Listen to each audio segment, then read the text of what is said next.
مين فينا ما بيجيش عليها وقت تكون فاقدة الشغف تعمل شغل البيت وبتكون زهقانة من المواعين والتنظيف؟ عايزة أقولك مش لوحدك، كلنا كده. فما تلوميش نفسك على ده. تعالى أقولك أنا بعمل إيه علشان أقضي على إحساس الكسل والإحساس بانعدام الشغف اللي بحسه من وقت للتاني. اعملوا لايك كده حلو زيكم وفرحوا قلبي، وكمان خليكم معايا للآخر. أول حاجة كده بصلي على النبي عليه الصلاة والسلام، صلاة النبي بتفرج الهموم، وبذكر الله، وألا بذكر الله تطمئن القلوب. وأقوم مشغلة سورة البقرة في البيت بصوت الشيخ محمود علي البنا، راحة نفسية لا توصف. مين بيحب صوته زي كده؟ بيفكرني بأيام الطفولة والهدوء والراحة والسكينة. وكمان بروح اشتري حاجة جديدة. احنا كستات معروف عننا ان لما بنعمل شوبينج او بنشتري حاجة جديدة لينا او للبيت بتفرق جدا في نفسيتنا، حتى لو الحاجة دي كانت بسيطة.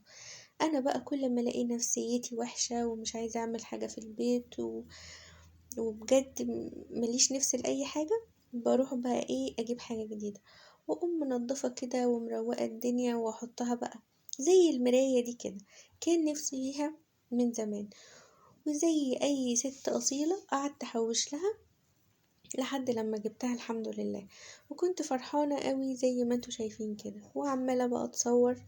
وقمت بقى اتشجعت ونضفت ولميت السجاد كله ومسحت الارض وفرشت تاني، وكمان نضفت غرفتي ولعبت مع قطتي وعملت كل الحاجات الحلوة، وكمان عملت الأكل الحمد لله، وغسلت المواعين بعد الغدا، وطلعت ترنج بحبه قوي، وقلت بقى أفعل وضع شاست جيرل واعمل روتين كده لبشرتي ولشعري واروق على حالي.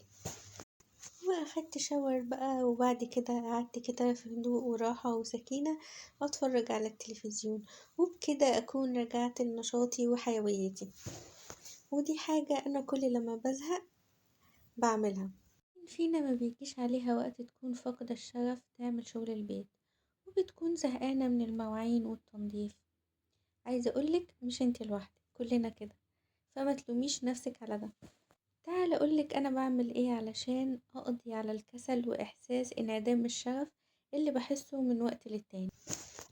وأنا عن نفسي دي حاجة كل لما بشتري حاجة جديدة بعملها، إن أنا بنضف وأروق وكده علشان لما أحط الحاجة الجديدة تبان وتبان جمالها، وكمان أعرف أفرح بيها. ولو وصلتوا لحد هنا اعملوا لايك وشير، وبجد جربوا اللي قلتلكوا عليه ده وهيفرق جدا في نفسيتكم. واعملوا لي لايك واتمنوا لي من قلبكم الخير، وبحبكم وباي.